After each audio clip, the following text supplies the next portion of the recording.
ciclo de estudio se compone de 2 semanas, en donde en 2 semanas de estudio estaríamos viendo el libro del conductor.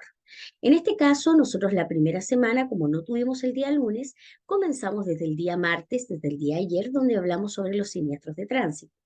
Hoy miércoles nos corresponde los principios de la conducción.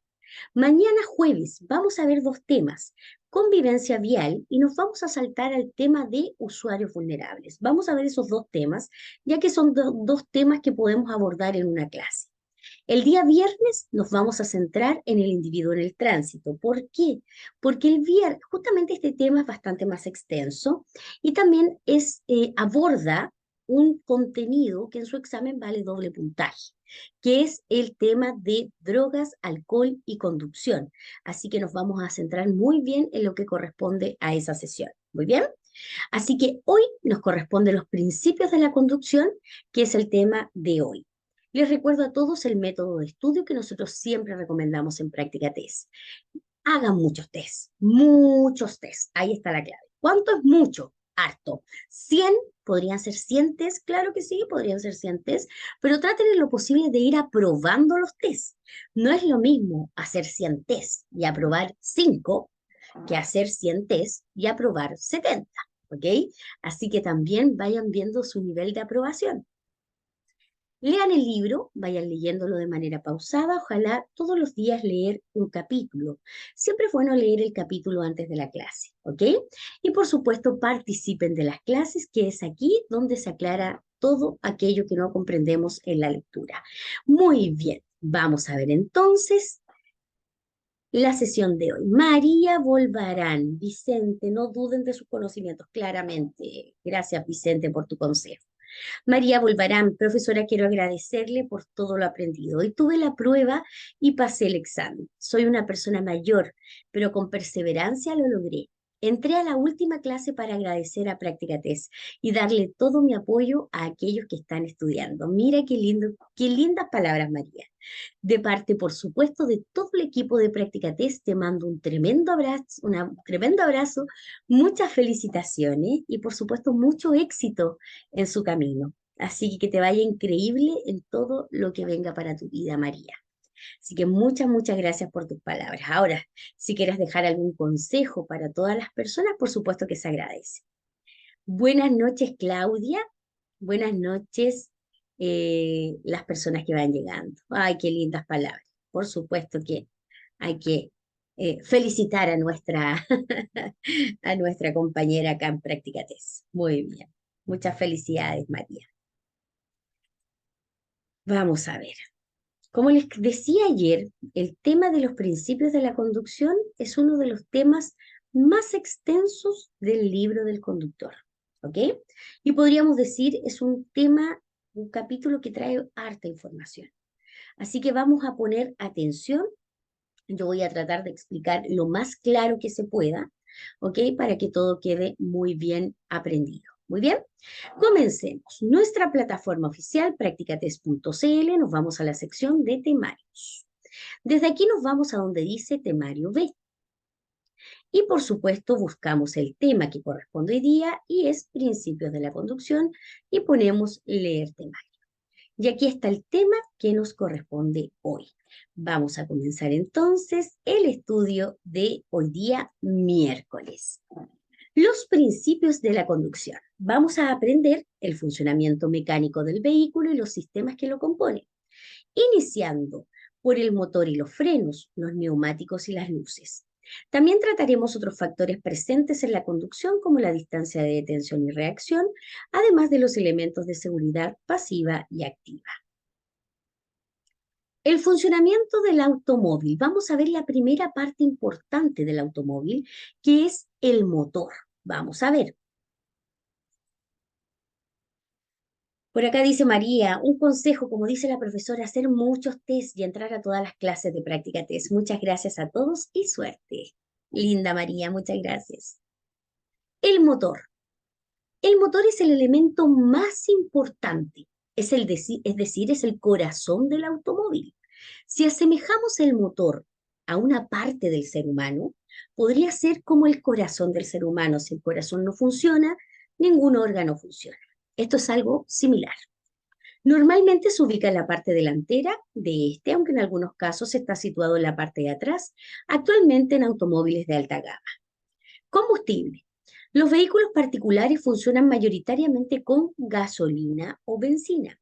Algunos para el trabajo funcionan con petróleo diésel, como buses, camiones, camionetas, y de forma excepcional existen vehículos que funcionan con gas, como algunos taxis.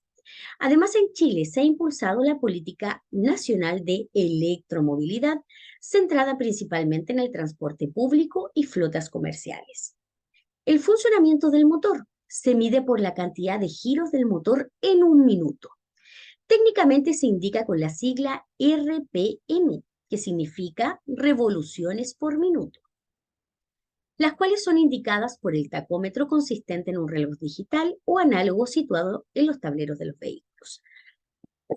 También hay una pregunta de examen que habla sobre cuál es la función principal del motor. La función principal del motor es transformar la energía. En este caso, cuando llega la gasolina o petróleo, en este caso, por supuesto que se ejecutan todos los procesos para que esa energía se transforme y el vehículo pueda funcionar. Transformar la energía es la función principal del motor. Atención que eso es pregunta de examen.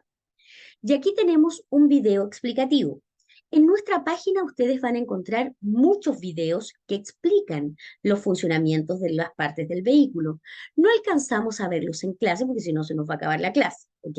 Así que los invito en algún momento de estudio personal a que puedan revisar los videos desde nuestra página practicatest.cl. Vámonos al sistema de lubricación. Los motores se lubrican a presión con aceite para todas sus partes móviles. El efecto del aceite es minimizar el desgaste y la fricción entre las diferentes partes móviles. Si nosotros asemejáramos una parte del ser humano al sistema de lubricación, podríamos decir que el aceite es como la sangre del ser humano, ya que la sangre en este caso pasa por todo nuestro cuerpo y nutre todos nuestros órganos. En este caso, el aceite también pasa por todas las partes móviles del vehículo y evita que se desgasten las piezas, ¿ok?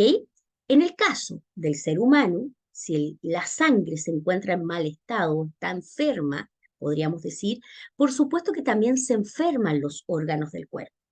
En este caso, si el aceite se encuentra en mal estado, ya está bastante usado, por supuesto que también va a perder su función principal y va, por supuesto, a terminar dañando las piezas del vehículo.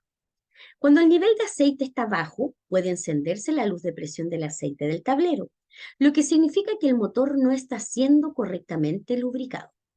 Cuando en el tablero se enciende la luz que indica que el motor no está siendo lubricado, usted debe detener el motor y reparar la avería.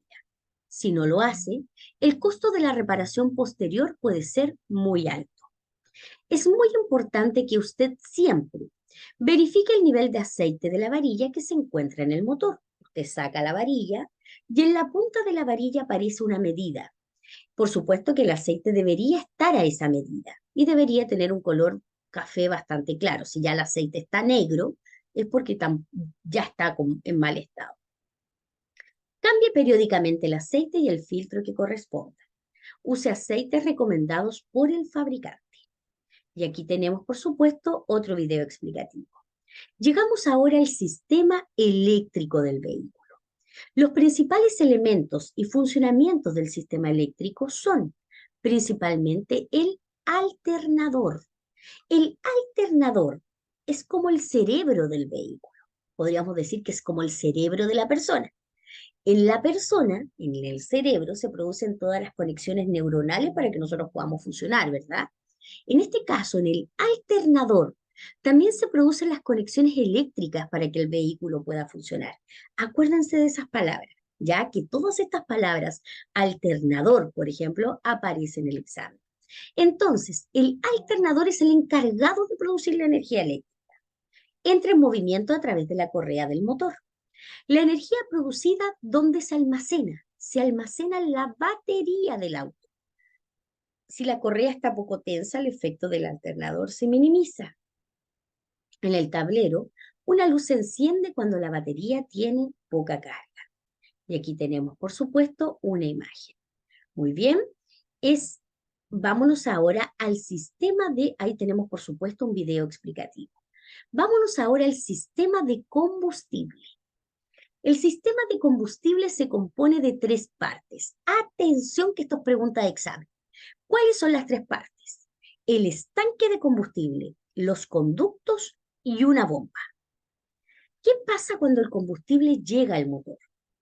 En los autos modernos cuentan con motores de inyección donde, donde el combustible es eyectado directamente a la admisión. ¿Ok? En los autos antiguos funcionan con un carburador, que se mezclan con aire y el combustible y luego son aspirados por el motor. Entonces, en autos modernos, el sistema de combustible cuenta con motores de inyección y en autos antiguos, podríamos hablar del año 90 hacia abajo, cuentan con carburador, en este caso donde se mezcla con aire y el combustible y se aspira por el motor. Muy bien, cuando usted cargue el combustible, siempre tenga en cuenta no abrir innecesariamente la tapa de la gasolina, pues los vapores de combustible son cancerígenos. Llene siempre el estanque para liberar menos gases y de esta forma contaminar menos. O llenen siempre el estanque cuando se pueda. Ya sabemos que ahora el precio del combustible no es tan bajo, no podemos andar, muchas veces no podemos andar siempre con el estanque lleno, ¿ok? Pero nunca es recomendable andar con el mínimo. O, en este caso, mucha gente ocupa la reserva de combustible. La reserva de combustible generalmente tiene muchas partículas que son nocivas para el motor. Por lo tanto, siempre es bueno no andar, que si no tengo el estanque lleno, tampoco andar con el mínimo. Muy bien.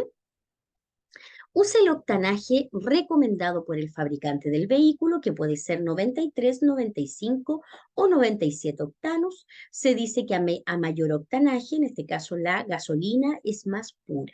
¿Ok? Cuando usted cargue gasolina, siempre recuerde detener el motor, no respirar los vapores emanados por la gasolina, no hablar por celular, no fumar mientras carga combustible.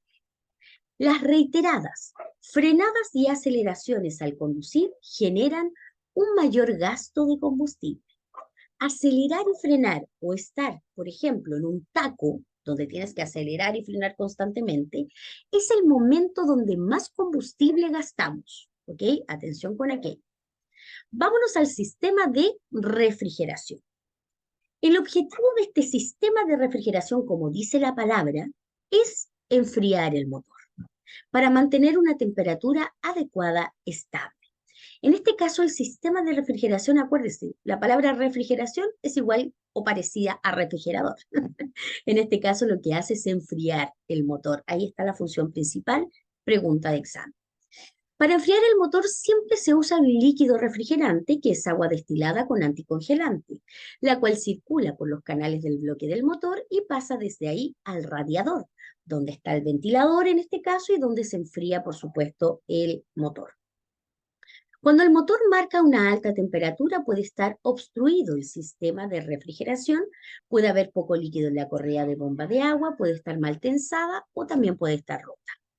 Si el motor ha aumentado su temperatura, debe detenerse y reparar la falla. Si usted ve que en este caso el termómetro del vehículo aumenta considerablemente, hay que detenerse, ya que el motor en este caso se comience a calentar en este caso, por supuesto que la falla, se fallan muchas piezas, ¿ok? Y la verdad es que la reparación es bastante más cara, ¿ok? Ahí tenemos, por supuesto, un video explicativo. Llegamos al sistema de escape. Los gases tienen monóxido de carbono, es venenoso, incoloro y no tiene olor. Los síntomas de una intoxicación por este gas. ¿Cuáles son los dos primeros síntomas? Dolor de cabeza y vómitos. Son los primeros síntomas. Las múltiples sustancias tóxicas de estos gases son peligrosas para su salud y la del medio ambiente. Por lo tanto, pregunta de examen.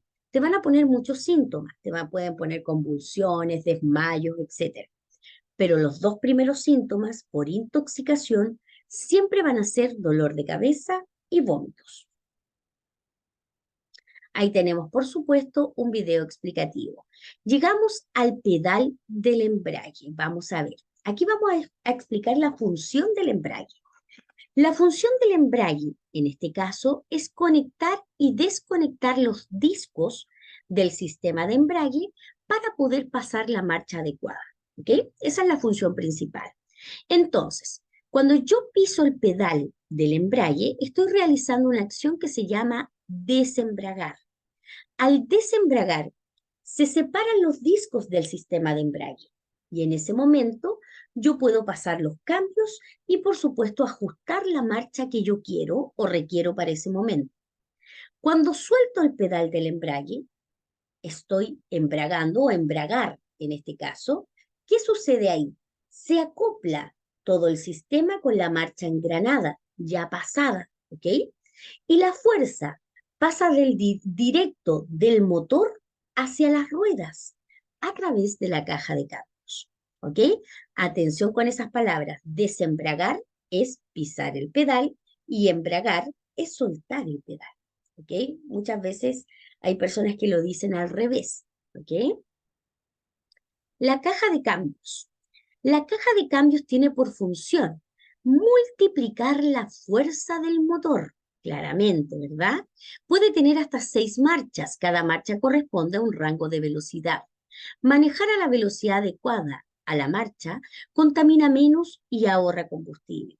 Si yo voy conduciendo en tercera y comienzo a forzar y aumentar las revoluciones, aumentar la velocidad del vehículo, por supuesto que en algún momento tengo que pasar a cuarta y a quinta. No puedo seguir forzando el vehículo a una marcha que no corresponde por la velocidad que yo estoy adquiriendo.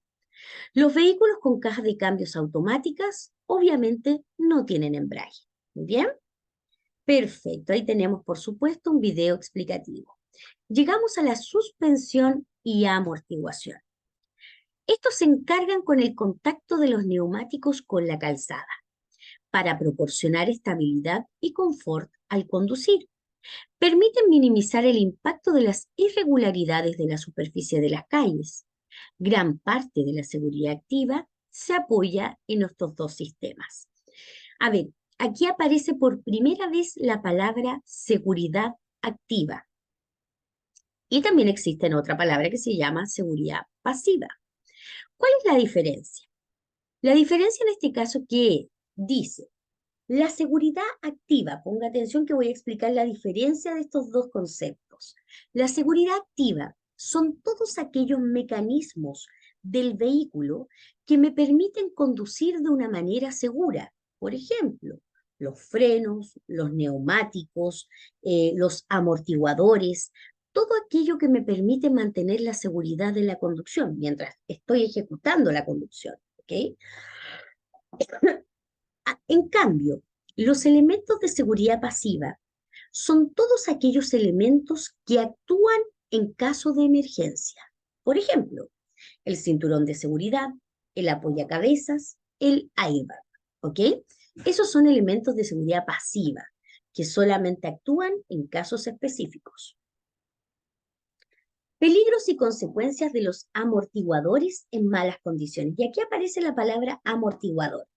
¿Cuál es la función de un amortiguador? La función de los amortiguadores es principalmente absorber la energía en la conducción. Por ejemplo, miren, una situación que es súper común, que nos pasa mucho a los conductores, es que a veces vamos conduciendo y hay lomos de toro que quizás no han tenido la mantención adecuada y están despintados o ya no los han pintado en mucho tiempo. Entonces uno no los ve y de repente vas conduciendo y de repente el vehículo se pega el salto y uno salta, por supuesto, y para poder mantener el control del vehículo, ya aparecen los amortiguadores. Los amortiguadores absorben esta energía para que la estabilidad del vehículo se pueda mantener de una manera adecuada. ¿Ok? Esa es la función del amortiguador, absorber la energía. ¿Ok? Los peligros y consecuencias de tener los amortiguadores en malas condiciones. Dice, el automóvil primero que todo no posee estabilidad, especialmente en las curvas con viento lateral o al circular sobre una superficie con agua, aumenta el riesgo de aquaplaning. Mayor es la distancia de frenado, sobre todo en calles irregulares o mojadas. Provocan averías con mayor frecuencia en otros elementos del vehículo, claramente, porque no está cumpliendo su función, por lo tanto se dañan otras piezas. Y menor confort en la conducción. Esto puede provocar la fatiga del conductor, claramente un amortiguador que está en malas condiciones, además suena bastante feo. Muy bien, perfecto. Llegamos ahora a otro elemento de seguridad activa, que son los frenos. Los frenos, ¿cuál es su función principal? Evitar siniestros. Reducen la velocidad del vehículo y lo detienen. Para evitar siniestros es vital supervisar y mantenerlos en perfecto estado. El uso. Es importante aprender a utilizar los frenos de forma correcta en situaciones de peligro, tomando en cuenta las características del vehículo. Teniendo claro si cuenta o no cuenta con ABS, es decir, con frenos antibloqueo. Los ABS son frenos antibloqueo. ¿Y qué significa eso? Por ejemplo, en una frenada intempestiva o frenada de emergencia, si usted frena de golpe por pánico de una situación peligrosa, los frenos ABS permiten continuar controlando la dirección del vehículo, ventaja que disminuye a altas velocidades. En este caso tenemos que tener conciencia si tenemos ABS o no los tenemos, ¿ok? En este caso, los ABS lo que hace es, son antibloqueo. Las ruedas no se bloquean y permite, en este caso, que el vehículo no se deslice y sobre el pavimento sin control. ¿Ok? Frenada en altas velocidades. Todos los frenos tienen, los vehículos tienen dos sistemas de freno que conocemos perfectamente. Tenemos primero el pedal de freno, que es el pedal, por supuesto, que nos protege en este caso, que se llama también freno de servicio. Actúa sobre las cuatro ruedas y comúnmente es hidráulico. Y también tenemos el freno de mano, que es el freno de estacionamiento. Es mecánico y normalmente funciona en las ruedas traseras. Es importante que usted siempre controle lo siguiente. Vamos a ver. César me dice, profe, a veces en mi curso de manejo me pasa que las señales estéticas están despintadas. Pasa muy seguido, César. Y sobre todo de color preventivo, las de color preventivas. Y eso hace como si no la viera. ¿Algún tips para poder diferenciarlo de más lejano? Uy, César, qué difícil pregunta, porque a mí me ha pasado muchas veces. A mí me toca conducir, cuando me toca conducir en lugares que no conozco, y muchas veces las señales éticas están despintadas. Más que nada hay que conducir con precaución. Si estamos conduciendo en zona urbana, recuerda siempre que no puedes aumentar la velocidad más de 50 kilómetros por hora. Si llegas a un cruce y la señal, y puede ser que en ese cruce haya mucho cruce de gente también, muchos peatones, bajar la velocidad, darles preferencia. Puede haber una señal peatonal, un paso de cebra que no esté bien pintado. Así que, ojo, siempre, mira, la clave, César, es bajar la velocidad. Siempre. Es mantener una velocidad adecuada.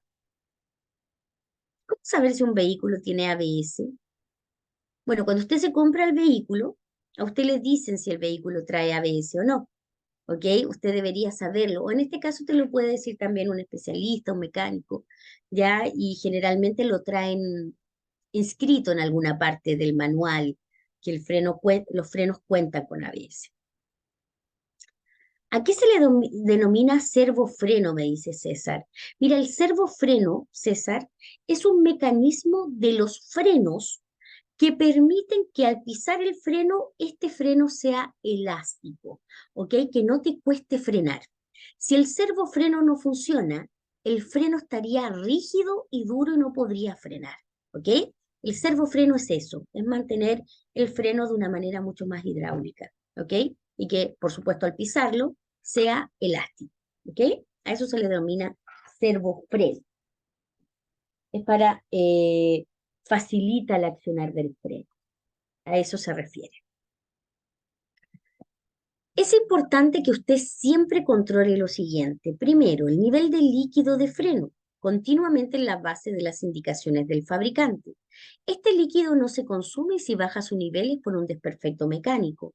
Esto último puede causar un siniestro, ¿ok? En este caso, el líquido de freno dice claramente no se consume, tenemos que estar revisando. Dentro del sistema de frenos tiene siempre una manguera adicional y un cable sensor de velocidad. Jonathan, ¿me estás preguntando o no estás contando que esto es así? ¿O no estás haciendo una afirmación? También tenemos que controlar que la carrera del pedal no sea demasiado larga, o sea que al momento de frenar yo no tenga que estirar mi pierna lo máximo para poder frenar finalmente, ¿ok? No tiene que ser demasiado larga. También tenemos que controlar que la posición del pedal no descienda cuando lo tienes fuertemente presionado, que muchas veces eso es un error de mantención también. También tenemos que controlar que el pedal se sienta rígido y no elástico. En este caso puede estar fallando, en este caso, el mecanismo del servofreno, pero el pedal del freno siempre tiene que ser elástico, ¿ok? Tenemos que controlar que las luces de freno funcionen, que el freno de mano funcione correctamente y que los frenos actúen de forma pareja sobre las cuatro ruedas. Muy bien, eso siempre tenemos que estar atentos. Llegamos ahora a los neumáticos. Aquí Jonathan nos está dando el dato. Es para saber si un auto tiene frenos ABS. Gracias, Jonathan. Muchas gracias. Aquí está la pregunta de Pilar. Pilar, ahí Jonathan te dio la respuesta. Muchas gracias, Jonathan. Los neumáticos. El punto de apoyo del vehículo con la calzada son los neumáticos. Y ojo que los neumáticos son parte de la seguridad activa de los vehículos. Por ello, el agarre es fundamental, pues entrega seguridad en las distintas condiciones climáticas y de emergencia. Los neumáticos tienen tres funciones. ¿Cuáles son? Pregunta de examen. Frenado, agarre y direccionalidad. Funciones de los neumáticos. Los dibujos o surcos de sus bandas de rodamiento deben tener una profundidad aconsejable mínima de 3 milímetros. Los surcos deben tener esta profundidad de 3 milímetros.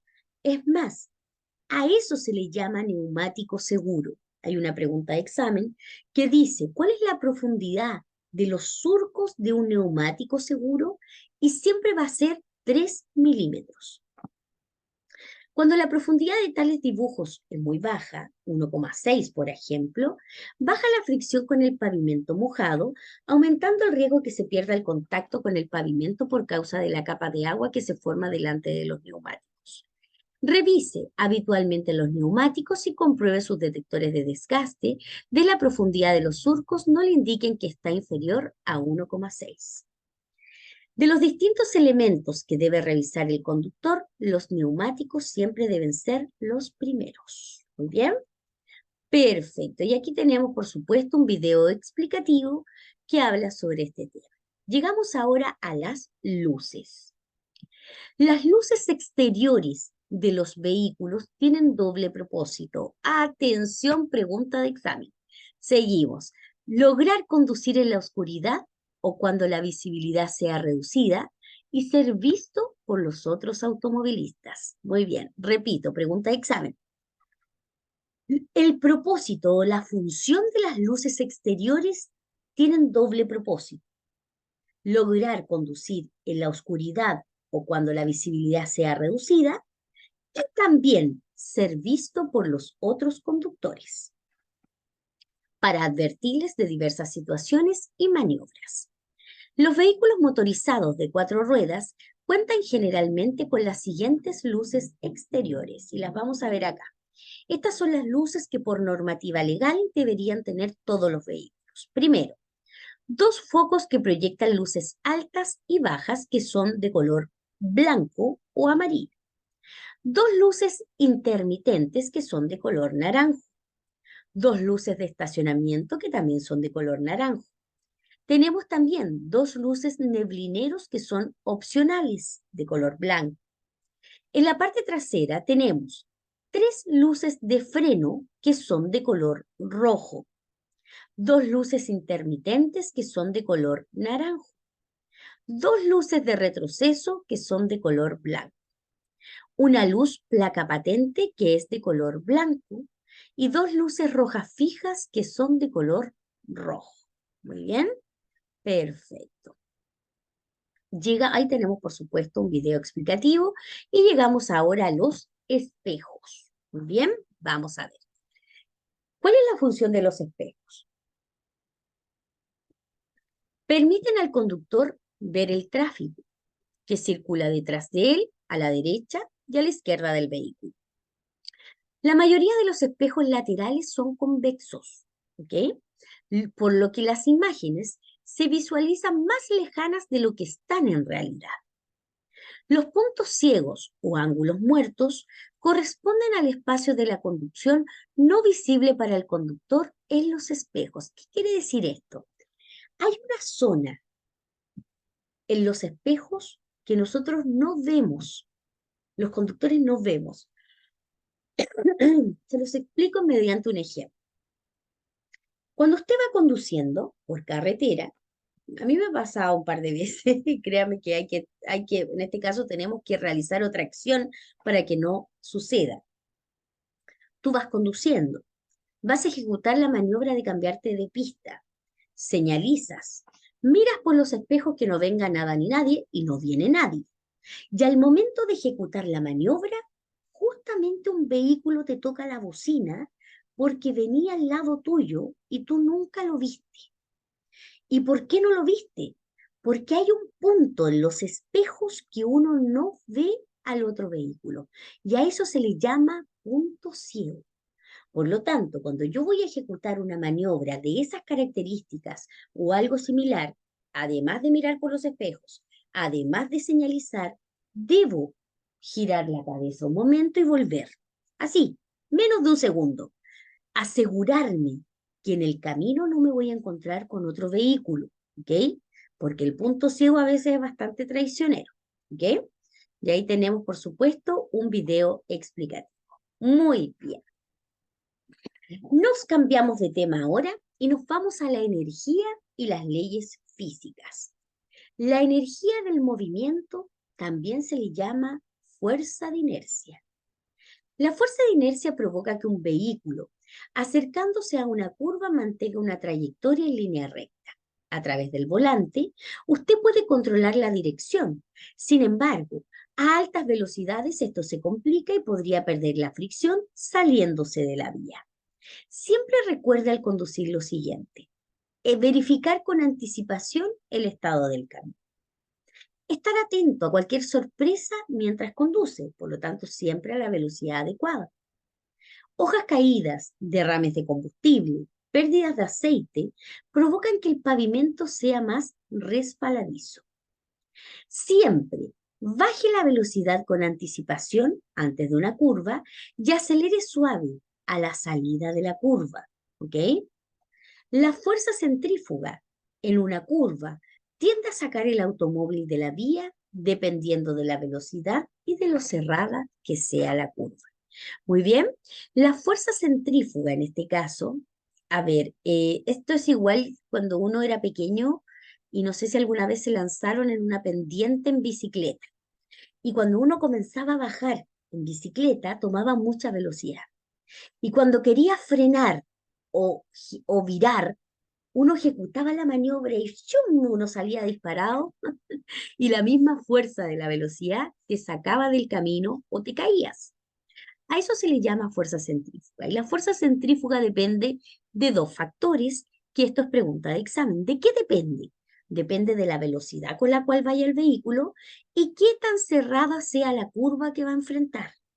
Depende de eso, ya que si la curva es muy cerrada y el vehículo viene a mucha velocidad, lo más probable es que esta fuerza centrífuga termine expulsando el vehículo del camino. Muy bien. Aquí tenemos, por supuesto, un video explicativo. Y llegamos a lo que se llama distancia de detención. La distancia de detención, en este caso, es la suma de la distancia de reacción más la distancia de frenado. Veamos aquí. La distancia de reacción. ¿Qué es? La distancia de reacción es la distancia que recorre el vehículo desde que el conductor percibe un estímulo hasta que responde al mismo pisando el freno. O sea, si yo voy conduciendo y veo que más adelante hay un cruce y hay semáforos y el semáforo va a cambiar a rojo, ¿ok? Va a cambiar a rojo, eh, ese es el estímulo. Entonces, desde el momento que yo percibo el estímulo y pongo el pie en el freno, ese segundo se llama distancia de reacción. Es cómo yo reacciono, qué tan rápido yo reacciono. Muy bien. Y desde el momento que yo piso el freno y comienzo a detener el vehículo y el vehículo se detiene por completo, se le llama distancia de frenado. ¿Ok? Esa es la distancia de frenado. Muy bien, entonces, en otras palabras, la distancia de frenado se define como es la distancia que recorre un vehículo desde que el conductor pisa el freno hasta que logra detenerlo. Muy bien, la suma de ambos me da la distancia de detención. La distancia de reacción, ¿de qué depende en este caso? O sea, mi reacción, ¿de qué depende? Primero de la edad. Muchas personas que son muy mayores, por supuesto que les cuesta bastante más eh, reaccionar, ¿verdad? La fatiga y la somnolencia, el consumo de alcohol y drogas puede afectar mi forma de reaccionar. Algunos medicamentos, temperatura al interior del vehículo y las distracciones. Claramente, si voy distraída, por supuesto que eso va a afectar. La distancia de frenado es la distancia que recorre el vehículo desde el momento que se pisa el freno hasta que se frena. ¿Y esto de qué depende? Depende de la velocidad a la cual se circula. No es lo mismo frenar si vas a 50 kilómetros por hora que frenar si vas a 100 kilómetros por hora. Claramente. La masa del vehículo. Mientras más masa, más pesado sea el vehículo, más cuesta frenar. Carga y su colocación, claramente. El estado del vehículo. La idea es que el vehículo esté en buenas condiciones. Condiciones de la vía y las condiciones meteorológicas. Claramente, no es lo mismo frenar en un pavimento seco que frenar en un pavimento mojado, ¿ok? O con hielo o con nieve. Ahí, por supuesto, que la distancia de frenado va a ser mucho mayor. Para poder calcular este ejercicio, existe una fórmula. Muy bien. ¿Cuál es la fórmula para calcular la distancia de detención? Se las voy a mostrar de inmediato. Aquí está. La fórmula para poder calcular o cómo se va a presentar esto en su examen es de la siguiente forma. Regla, más que la regla de tres, Jonathan, tenemos que tener algunos números o múltiplos, o tenemos que multiplicar en este caso, y sumar. Miren acá, la distancia de reacción se multiplica por 3 y la distancia de frenado se multiplica por 5. Usted me dirá, pero ¿por qué por 3 y por 5? ¿De dónde salieron esos números? ¿Qué son? ¿Son segundos? ¿Son metros? ¿Son distancia? Fíjese que no es nada de eso.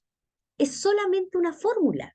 Es una fórmula estandarizada para poder sacar un cálculo aproximado de este ejercicio. Muy bien, son solo números. ¿Ok? Muy bien. El ejercicio dice lo siguiente.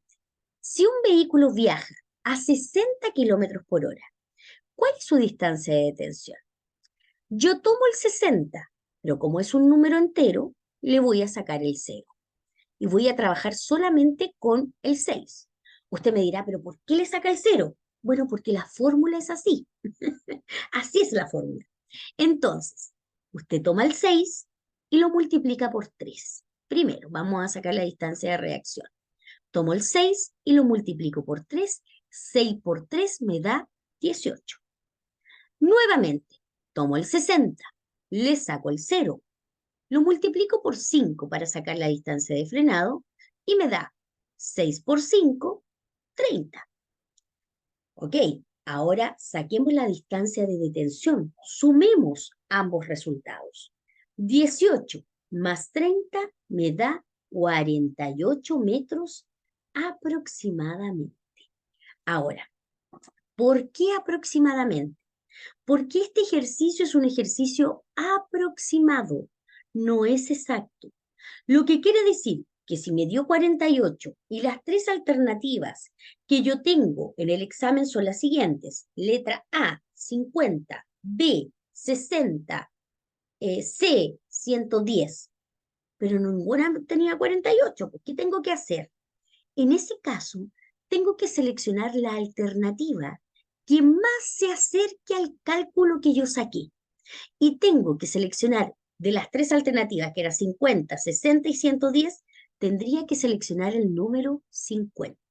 Muy bien, tendría que seleccionar el número 50. Muy bien, perfecto. 65, solo por 6. Distancia de frenado se puede 60 elevado al cuadrado dividir.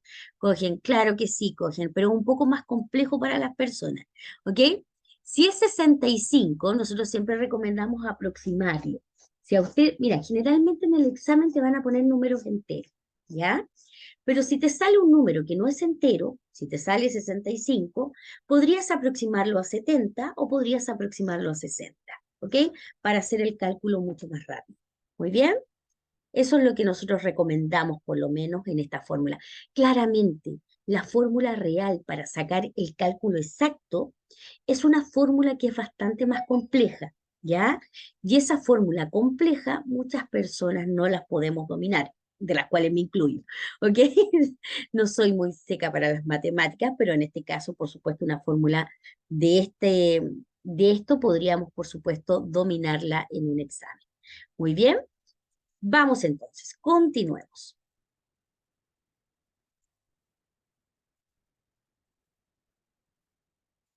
Aquí nos queda. Me gusta, me gusta más por 3 y por 5, dice Jonathan. Claramente que sí. Muy bien. Aquí en aquí usted va a ver algunos ejercicios.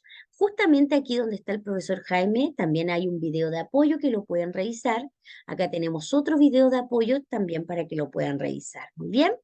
Y por último, llegamos a los elementos de seguridad pasiva. Corresponden a los sistemas que aminoran las consecuencias de un siniestro provocado por las dificultades con la seguridad activa, como los frenos y los neumáticos. Algunos elementos de seguridad pasiva son el cinturón de seguridad, los airbags y los apoyacabezas. Cabeza en este caso. Ahí tenemos un video. Vamos al primero. El cinturón de seguridad.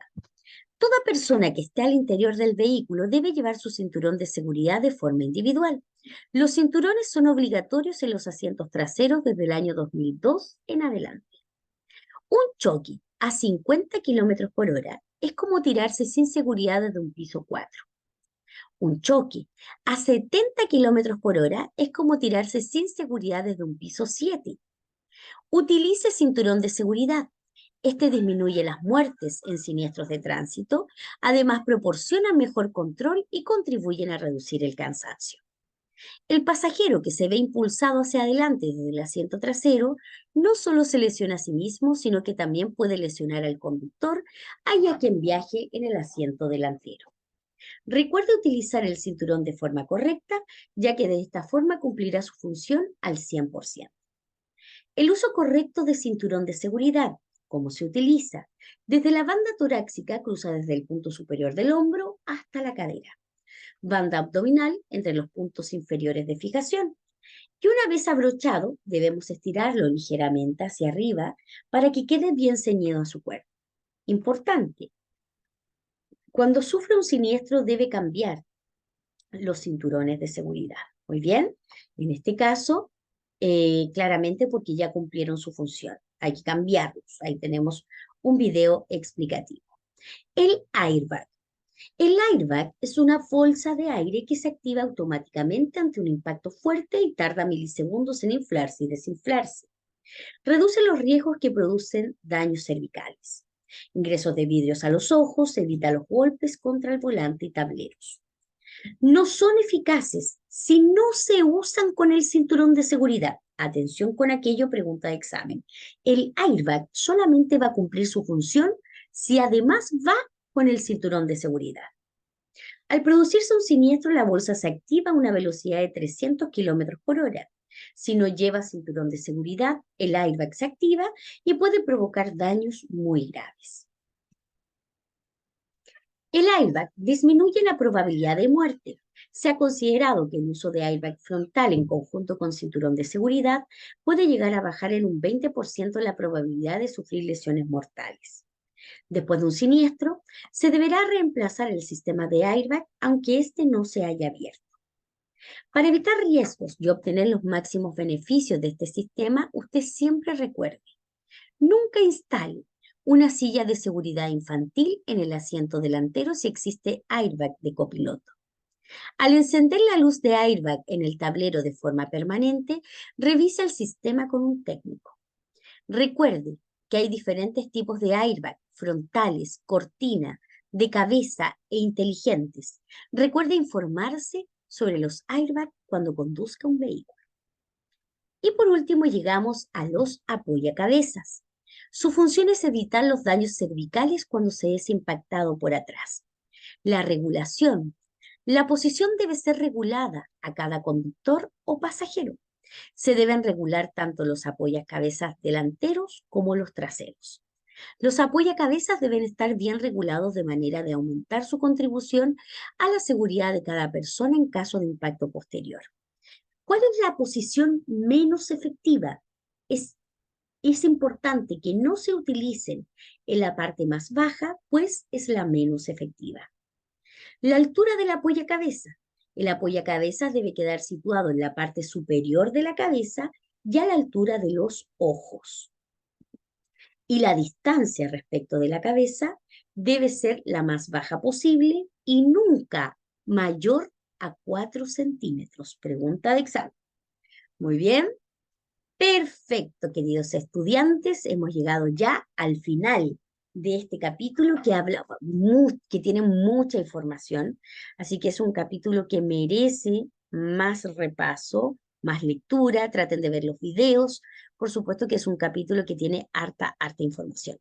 Aquí tenemos la normativa legal, por supuesto un video de apoyo, otro video de apoyo. Siempre es bueno mirar los videos de apoyo, ¿ya? La verdad es que es bastante bueno. Vamos a hacer las preguntas. Yo voy a hacer unas preguntas y ustedes me contestan en el chat la respuesta que ustedes consideren que es correcta. Muy bien. Primera pregunta de hoy. La función del embrague es conectar y desconectar la fuerza del motor a la caja de velocidades. B. Frenar el motor del vehículo. C. Darle fuerza al motor del vehículo. Marque su alternativa.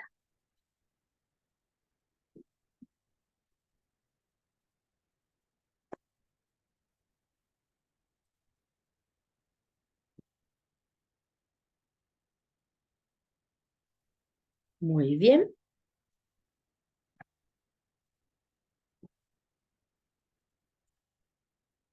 Excelente. Ustedes, la mayoría de ustedes, me está marcando la letra A y yo voy a marcar la letra A, conectar y desconectar. Y eso es correcto. Conectar y desconectar. Los discos se conectan y se desconectan. Excelente. Siguiente pregunta. Un neumático seguro un neumático, el neumático seguro, vuelvo a repetir, el neumático seguro es un neumático cuyos surcos A. Miden 3 milímetros de profundidad. B. No están llenos de barro y otros materiales. C. Son inferiores a 1,6 milímetros. Recuerden la palabra neumático seguro. Incluso se los dije.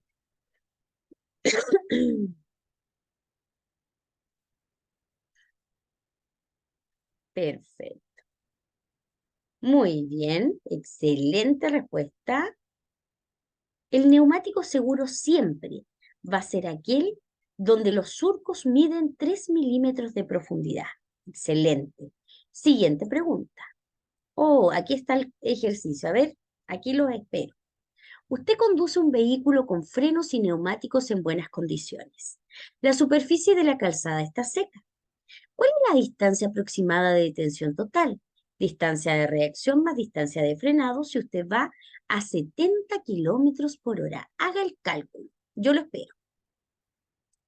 Recuerde, distancia de reacción, distancia de frenado. Hago el cálculo y lo sumo.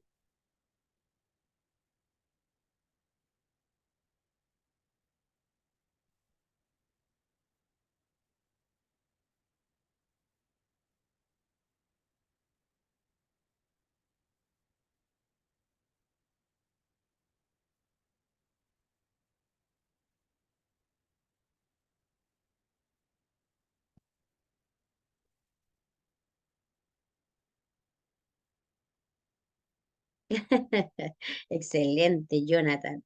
Muy bien. Si se dieron cuenta, si hicieron el cálculo, aquí aparece justamente un, un resultado que no es exacto. Entonces tenemos que aproximarlo. Claramente, el resultado me da 56 metros y aquí no aparece 56. ¿Cuál es la alternativa que más se aproxima? La letra D que dice 50 metros y eso es correcto. Muy bien. Siguiente pregunta. La efectividad del airbag está asociada al uso de cinturón de seguridad. Este sistema solo es eficiente si usted está sujeto con el cinturón de seguridad. Esto es A, falso, B, verdadero.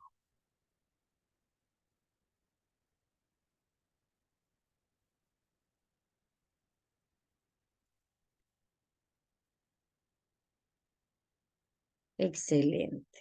Muy bien. La mayoría de ustedes me está marcando la letra B de verdadero y eso es correcto. Muy bien.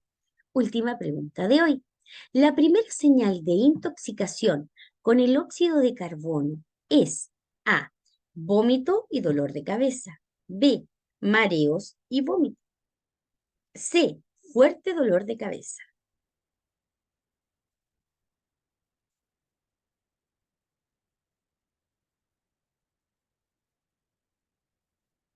Exactamente. La mayoría de ustedes me está marcando la letra A y yo también voy a marcar la letra A, vómito y dolor de cabeza y eso es muy correcto. Excelente. Muy bien, queridos estudiantes de Práctica Test, hemos llegado ya al final de este capítulo bastante extenso.